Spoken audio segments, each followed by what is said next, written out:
ማታር ምን ነበረብኝ በጣም ጥያቄ ተፈጠረና በጣም ተጨነኩኝ ማለት ነው። በጣም ላይክ ሃይስኩል ተማሪ ነኝ፣ በጣም ወመኔ ነኝ ምናምን እስቲል ወመኔ ነኝ። ላይክ አሁንም በጣም እንትን ጥሩ ሰው ምናምን አይደለም ወይና የዛን ጊዜ ምን ተፈጠረ?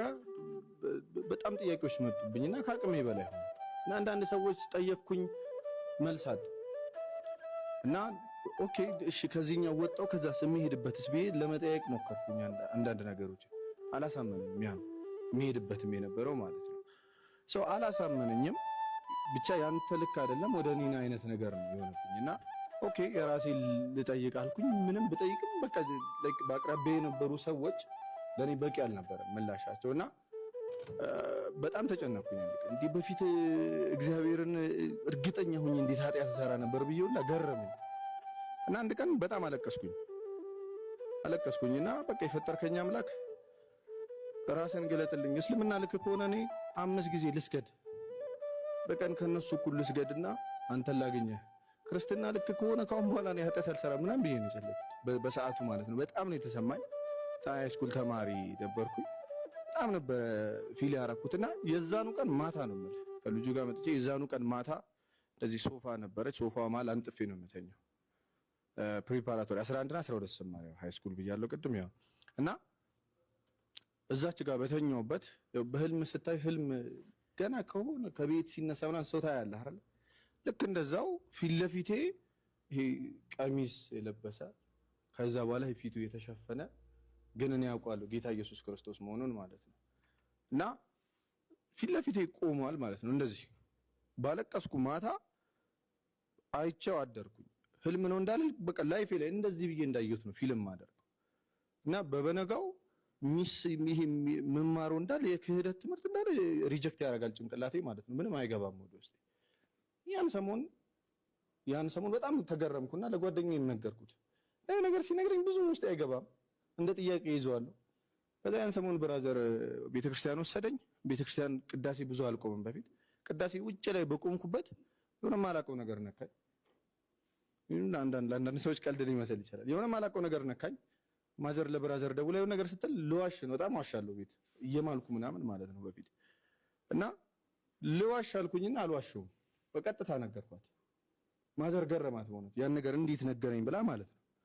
እቤት ደረስኩኝ። ከዛች ቀን በኋላ ለ2 ሳምንት ተከታታይ ማለት ነው ስድብ ስሰማ ነው በጣም እሳደባለሁ። ይሄ በጣም የሚያስጠሉ ስድቦች ማለት ነው ከጓደኞቼ ጋር እንደ ቀልድም ዝም ብዬ አፌ ላይ የመጣልኝ ማለት ነው።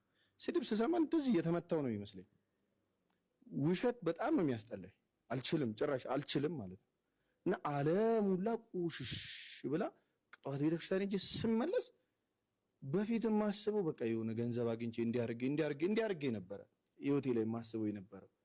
ያን ሰሞን ግን መደዳ ምንም አይነት በቃ ዓለም ላይ ያለው ነገር ከዛስ የሚለው ነገር ምንም መልስ አልጣው ለዓለም ራሱ መልስ አጣውላት እና ባይብል ማንበብ ጀመርኩ። ለምጠይቃቸው ጥያቄዎች እዛው ባይብል ላይ መልስ እየመለስኩ ከዛ በኋላ አቡ የሚባል ልጅ አለ አቡና አክሊል የሚባል ልጅ አለ በጣም ወዳቸው ወንድሞች ከነሱ ጋር ተገናኘው። ከዛ በኋላ ነው ስለ እምነቴ መጠየቅ ማንበብ ምናምን የጀመርኩት ማለት ነው እና ጌታ ኢየሱስ ክርስቶስ ይሄ ህይወቴ ውስጥ የፈጠረው ተአምር ነው መንገዱን እርሱ መንገድ መሆኑን እንዳውቅ ማለት ነው።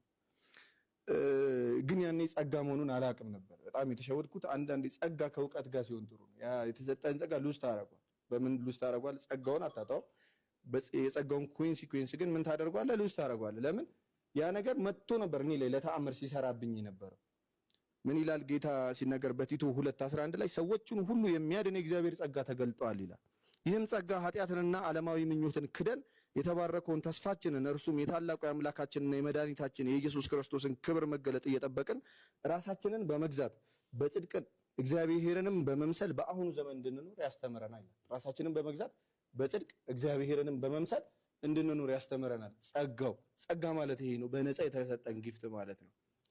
ስለዚህ ይሄንን ጸጋ ተቀበልኩት ግን በነፃ ይሄን ትምህርቱን ግን አልተቀበልኩም። ያን ጊዜ ምን አደረገ? ምን ይላል በአንደኛ ጴጥሮስ ምዕራፍ 5 ቁጥር 8 ላይ በመጠን ኑሩ ንቁም፣ ባለጋራችሁ ዲያብሎስ የሚውጠውን ፈልጎ እንደሚያገሳ አንበሳ ይዞራልና ይላል እና በዛ ሰዓት ግን ራሴን ፕሮቴክት አላረኩም። ጌታ ኢየሱስ ለሐዋርያቱ እንደዚህ ያለው ከጾምና ከጸሎት በቀር አይወጣም ብሏቸዋል።